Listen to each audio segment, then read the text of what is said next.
लाल बाबा राय studio से आप देख रहे हैं न्यूज 18 बिहार झारखंड। जोहार झारखंड, मैं हूं संतोष गंगवार। बुलेटिन की शुरुआत करेंगे रांची से आ रही बड़ी खबर के साथ। राजधानी रांची में प्रतिबंधित मांस के एक पूरे बाजार पर पुलिस ने छापेमारी कर भारी मात्रा में प्रतिबंधित मांस को बरामद किया है। मामले में 4 आरोपियों को भी डिटेन किया गया। पुलिस को भी यह सूचना मिली थी कि रांची के लोअर बाजार थाना क्षेत्र में प्रतिबंधित मांस का अवैध धंधा चल रहा है, जिसके बाद पुलिस की टीम मौके पर पहुंची और इस पूरे बाजार का खुलासा करते हुए 4 आरोपी को पकड़ा। प्रतिबंधित मांस की जांच के लिए वेटनरी डॉक्टर की टीम को बुलाया गया। जांच के बाद पुलिस इस पूरे मामले में आगे की कार्रवाई करेगी। आपको बता दें कि प्रतिबंधित मांस का यह पूरा बाजार थाने से करीब 400 मीटर की दूरी पर है। पूरे मामले में अधिक जानकारी दे रहे हैं संवाददाता ओम प्रकाश।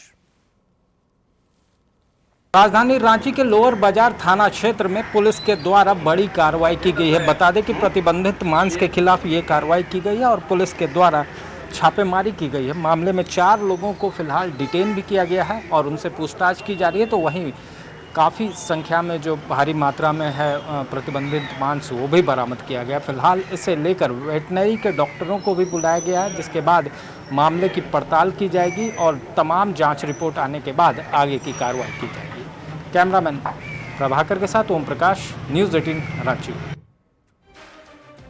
और चाईबासा में नो एंट्री की मांग कर रहे प्रदर्शनकारियों पर लाठीचार्ज करने के विरोध में बीजेपी ने 12 घंटे के कोल्हान बंद का आह्वान किया है। बंद को लेकर चाईबासा के कई इलाकों में बीजेपी नेता सड़क पर उतरे और बाजार बंद करवा रहे हैं। चाईबासा से रांची और जमशेदपुर के लिए यात्री बसें नहीं चल रही हैं। इधर चक्रधरपुर से मनोहरपुर जाने वाले NH 320 को भी बीजेपी कार्यकर्ताओं ने जाम कर बंद कर दिया। तस्वीर फिलहाल आपकी टेलीविजन स्क्रीन पर है। कर रहे हैं।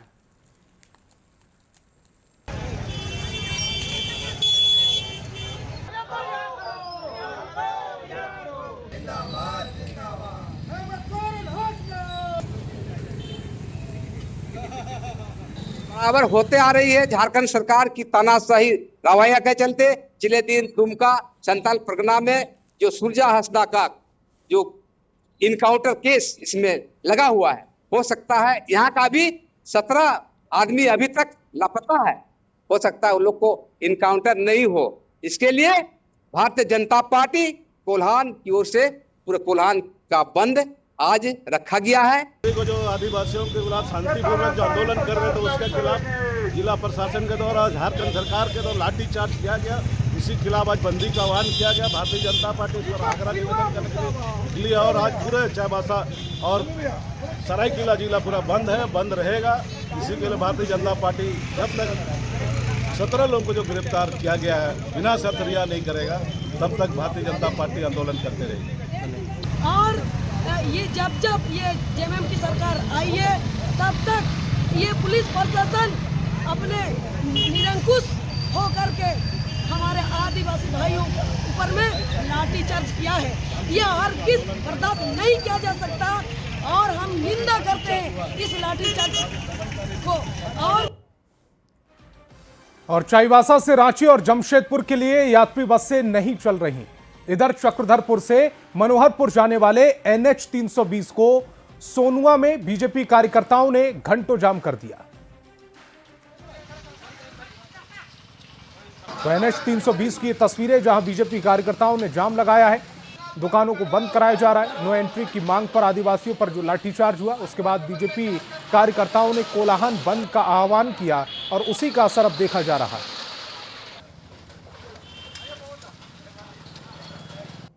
के आदिवासियों के साथ खासकर दयनीय स्थिति है। इस पर हम लोग जोरदार इसका विरोध करते हैं कि इस सरकार इस तरह से हमारे आदिवासी भाई बहनों के साथ या इस राज्य के लोगों के साथ इस तरह से व्यवहार कर रहे हैं। और कई लोगों का लाठीचार्ज के साथ ही उन लोग कई लोगों को चोटें आई हैं। बहुत लोगों पर केस मुकदमा हो गया है जो निर्दोष है। ऐसे लोगों के खिलाफ हम लोग आवाज़ उठा रहे हैं। मैं सरायकेला की जनता को भी धन्यवाद देता हूं कि हमारे बोलने पर उन्होंने स्वतः अपनी दुकानों को बंद रखा और आपने सही कहा कि 17 लोगों की लापता होने की खबर है। इसमें सबसे दुखद बात है कि एक आदिवासी गर्भवती महिला को भी ये लोग गिरफ्तार करके रखे हैं। ये सिर्फ सरकार दमनकारी नहीं है, ये सरकार आदिवासी विरोधी सरकार है। और चाईबासा में आदिवासियों पर हुए लाठीचार्ज के विरोध में बीजेपी के कोल्हान बंद पर सरायकेला में असर दिख रहा है। बीजेपी नेताओं और कार्यकर्ताओं ने सरायकेला में दुकानदारों से अपील कर दुकानें बंद कराईं।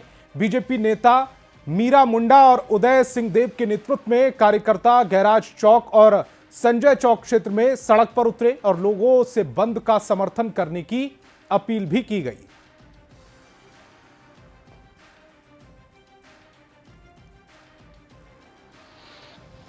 आंदोलन को लीड कर रहे हैं माननीय चंपई सोरेन जी।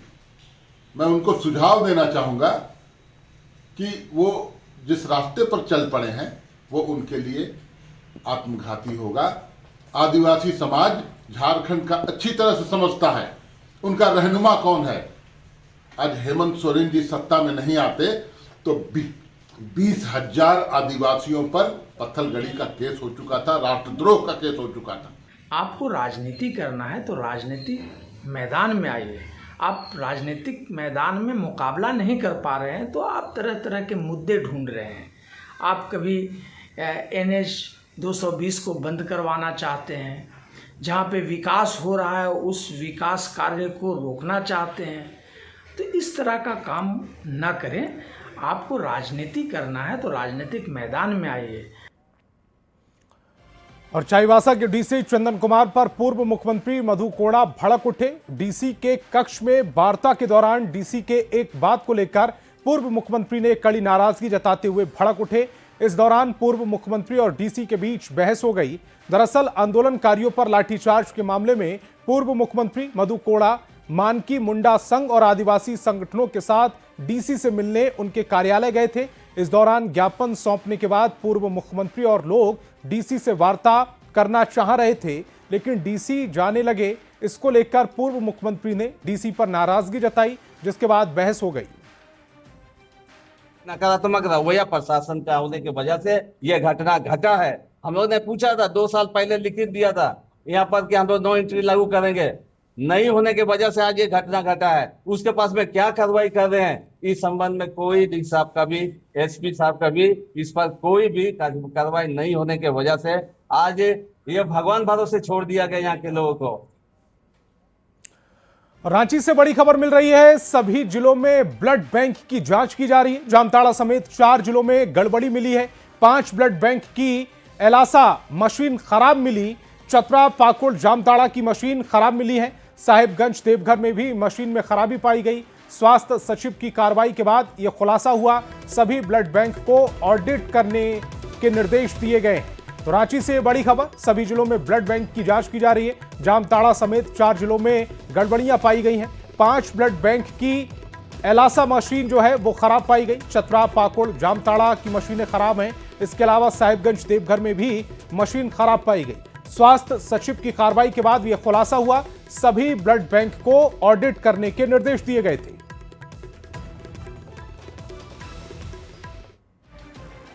और चाईबासा में थैलेसीमिया पीड़ित बच्चों के HIV संक्रमित पाए जाने के मामले में स्वास्थ्य विभाग की विशेष सचिव डॉक्टर नेहा अरोड़ा के नेतृत्व में 6 सदस्यीय उच्च स्तरीय टीम चाईबासा सदर अस्पताल में ब्लड बैंक की जांच कर रही है और 7 दिन के अंदर रिपोर्ट देगी। इस दौरान दिल्ली टीम भी मौजूद है।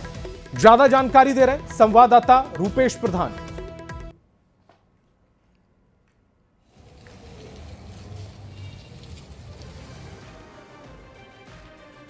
तो थैलेसीमिया पीड़ित जो बच्चे हैं उनके HIV पाए जाने के बाद ये पूरा विवाद उठा है। उच्च स्तरीय जांच लगातार जारी। दिल्ली की टीम भी वहां पर पहुंची हुई है। 7 दिन के अंदर अपनी जांच रिपोर्ट देनी है। दिल्ली की टीम सदर अस्पताल में फिलहाल मौजूद है। चाईबासा में थैलेसीमिया पीड़ित बच्चों के HIV संक्रमित होने के बाद स्वास्थ्य विभाग द्वारा विशेष कमेटी बनाई गई है जो ब्लड बैंक और सदर अस्पताल का जांच कर रही है। कल डॉक्टर नेहा अरोड़ा के नेतृत्व में उच्च स्तरीय कमेटी जांच के लिए यहां पहुंची थी। उस कमेटी के कई सदस्य अभी भी यहां ब्लड बैंक में जांच पड़ताल कर रहे हैं। डॉक्टर सिद्धार्थ सन्याल जो कि झारखंड के स्वास्थ्य सेवाओं के निदेशक प्रमुख हैं, वे अभी यहाँ ब्लड बैंक में जांच पड़ताल कर रहे हैं। उनके साथ और भी कई अधिकारी उस कमेटी के यहाँ मौजूद हैं। इसके अलावा दिल्ली से भी जो कमेटी आई हुई थी उसके भी कई सदस्य यहाँ पर मौजूद है। ड्रग एंड कंट्रोल डिपार्टमेंट के जो अधिकारी जो कि 2 दिन पहले यहाँ पहुंचे हुए थे। तो फिलहाल इस गंभीर मामले में जांच पड़ताल जारी है और आगे इसमें और क्या खुलासा होने वाला है ये देखने वाली बात है। रुपेश प्रधान, न्यूज 18, चाईबासा। बोकारो के रेड क्रॉस ब्लड बैंक में अगर चाईबासा जैसी घटना हो जाए तो चौंकिएगा मत, क्योंकि यहां भी ब्लड की जांच में भारी अनियमितता यानी कि भारी लापरवाही बरती जा रही। ब्लड बैंक में मनमानी के खिलाफ बोकारो डीसी से शिकायत करने के बाद भी इस पर ध्यान नहीं दिया जा रहा। बोकारो में झारखंड के मुख्य न्यायाधीश तरलोक सिंह चौहान ने 6 सितंबर को रक्तदान किया था।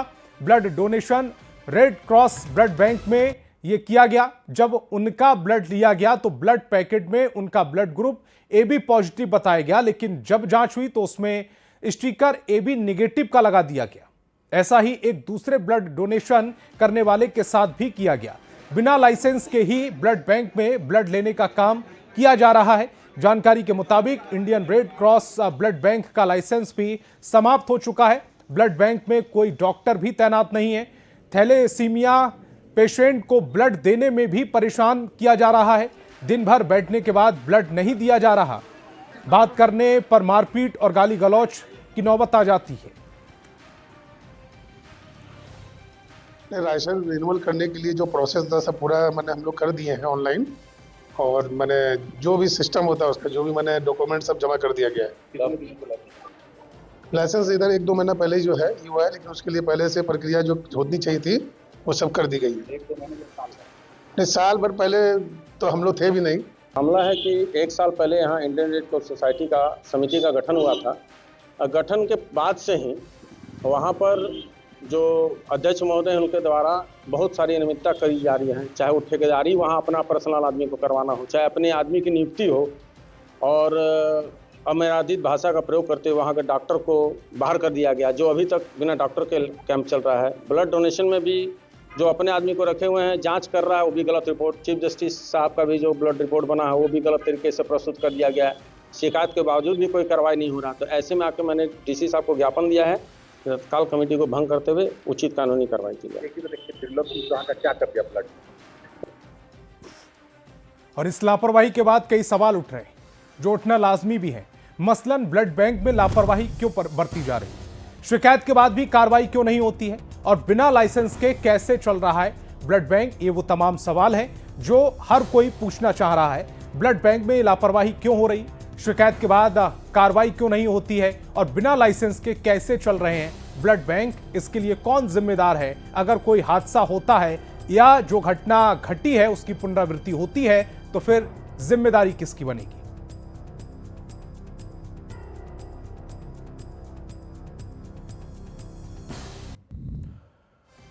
और जमशेदपुर से बड़ी खबर मिल रही है। जेएमएम नेता और चीकू गुट में झड़प हो गई। दोनों तरफ से लाठी डंडे खूब चले हैं, हमले किए गए हैं। जेएमएम नेता की गाड़ी को नुकसान पहुंचाया गया। बीच सड़क रणभूमि में तब्दील हो गई। इलाके में अफरा तफरी का माहौल है। पूरा मामला सीसीटीवी में कैद हो चुका है। पुलिस मामले की जांच में जुट गई है। परसोडी थाना क्षेत्र का यह पूरा मामला, जहां जेएमएम नेता और चीकू गुट में झड़प हो गई। दोनों तरफ से लाठी डंडे चले। तस्वीर भी इस समय आपकी टेलीविजन स्क्रीन पर देखी जा सकती है।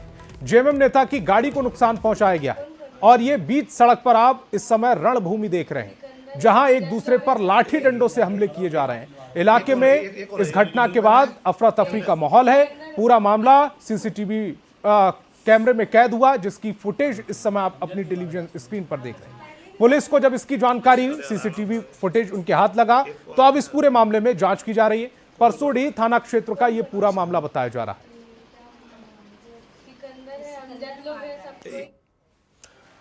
और झारखंड का सबसे बड़ा अस्पताल रिम्स एक बार फिर सवालों के घेरे में है। रिम्स के अंदर हर दिन शाम के वक्त काफी संख्या में स्टंटबाज पहुंच जाते हैं और अपनी जान को हथेली पर रखकर स्टंट करते हैं। और यह हैरानी की बात है, यह देखिए तस्वीर। रिम्स के अंदर उन्हें स्टंट करने से कोई रोकता भी नहीं। सवाल इस घटना पर उठता है कि अगर ये बच्चे स्टंट कर रहे हैं, ये साइकिल को के साथ ये कर्तव्यबाजी कर रहे हैं तो फिर इन्हें कोई रोक क्यों नहीं रहा। एक व्यक्ति, एक जो नई उम्र का लड़का है, वो देखिए साइकिल के ऊपर खड़ा हो गया, दूसरा पिछले चक्के पर, पिछले पहिए पर साइकिल चला रहा है, आगे वाला हवा में उठा दिया। ये स्टंटबाजी हो रही है।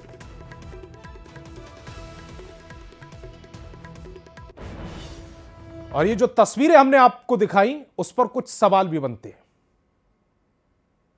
ये राजधानी रांची का रिम्स परिसर है। रिम्स में जब ये अक्सर कहा जाता है कि रिम्स में नशे करने वालों की भीड़ लगती है, रिम्स में दुर्घटनाएं होती हैं, रिम्स के अंदर जो अवैध लोग हैं वो आते हैं, उस बीच हम आपको रिम्स परिसर के अंदर की ये तस्वीरें दिखा रहे हैं जहां लोग स्टंट करते हुए आपको नज़र आएंगे। ये तमाम स्टंटबाज आपको रिम्स परिसर के अंदर नज़र आ रहे हैं। 10 से 12 साइकिल और अवैध तरीके से इन साइकिलों को किस तरीके से स्टंट किया जा रहा है उसकी तस्वीरें हम आपको दिखा रहे हैं। रिम्स पर प्रबंधन लगातार ये चीज़ें कहती हैं कि हमने रिम्स का बाउंड्री वॉल कर दिया, अब कोई अंदर नहीं आ पाएगा, सिर्फ मरीजों के इलाज के लिए ही लोग अंदर आ पाएंगे। लेकिन रिम्स परिसर के अंदर की ये तस्वीरें हैं कि किस तरीके से स्टंटबाज एक चक्के को उठाकर उस पर स्टंट करते हैं। ये छोटे छोटे बच्चे, ये कितने खतरनाक स्टंट हैं ये आप समझ सकते हैं कि जब बच्चों के द्वारा ये स्टंट किया जा रहा है तो ये इनके लिए कितना खतरनाक और कितना घातक हो सकता है। लगातार पिछले 1 घंटे से मैं उन तस्वीरों को देख पा रहा हूँ कि जो छोटे बच्चे हैं वो स्टंट रिम्स परिसर के अंदर कर रही है। एक ऐसे बच्चे नहीं है कि एक आध बच्चे हो, बल्कि बड़ी संख्या में बच्चे, करीबन दर्जनों बच्चे रिम्स परिसर के अंदर कुछ इसी तरीके से स्टंट करते हुए नज़र आ रहे हैं, जो इनके लिए तो खतरनाक है ही, और जो अवैध लोगों का जमावड़ा रिम्स के अंदर लगता है, इस पर भी सवाल उठते हैं कि रिम्स प्रबंधन जब कहती हैं कि हमारे पास 250 से 300 की संख्या में फोर्स हैं, जवान हैं जो तमाम चीज़ों की देखभाल करते हैं, तो उस दौरान ये तस्वीरें कैसे निकल कर सामने आती है। गौरव झा, न्यूज़ 18, रांची। तो रिम्स के अंदर की तस्वीरें हमने आप तक पहुंचाई, हमने अपने संवाददाता गौरव झा की रिपोर्ट आप तक पहुंचाई, और अब कुछ सवाल हम पूछ रहे हैं। रिम्स में स्टंटबाजी पर रोक क्यों नहीं लग रही है? तस्वीरें देख रहे हैं आप, ये जो स्टंटबाजी की जा रही है रिम्स के अंदर, उस पर रोक क्यों नहीं लग रही? रिम्स में किसकी अनुमति से स्टंटबाजी हो रही है? अगर कोई हादसा होता है, ये बच्चे जो साइकिल से स्टंट कर रहे हैं वो पीछे गिर जाते हैं, उनके साथ कोई हादसा हो जाता है, इंजरी हो जाती है, तो फिर जिम्मेदार कौन है? ये तमाम वो सवाल हैं जो ये तस्वीरें पूछ रही हैं।